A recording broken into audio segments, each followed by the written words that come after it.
2 దఫాలు కాపులు సహకారంతో 2 సార్లు ముఖ్యమంత్రి అయ్యారు. 2 సార్లు కూడా కాపుల్ని టార్గెట్ చేసి అవమానం పాలు చేస్తా ఉన్నారు. అంటే బానిసలుగా బతకాలని వారి అభిప్రాయం అనుకుంటానని.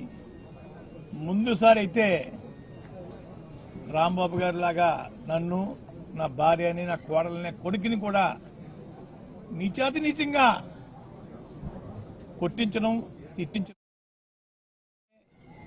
జుట్టు మెలిదిప్పి ఖండించిన పోలీసుల చేత చేయించిన మహానుభావుడు చంద్రబాబు నాయుడు గారండి.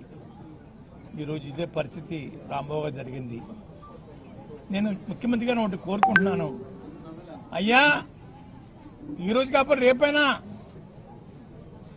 మాకు జరిగిన అవమానం లాంటిది మీ మేడం గారికి, మీకు, మీ కోడల గారికి, మీ అబ్బాయి గారికి జరిగితే మీ ఫీలింగ్స్ ఎలా ఉంటాయో చెప్పాలని నేను కోరుకుంటా ఉన్నానండి.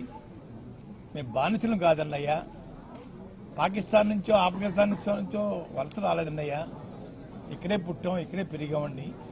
కానీ నీచాతి నీచంగా మమ్మల్ని చూడటం, బాధించడం బాధగా ఉందని ముఖ్యమంత్రి గారు. రెండోది,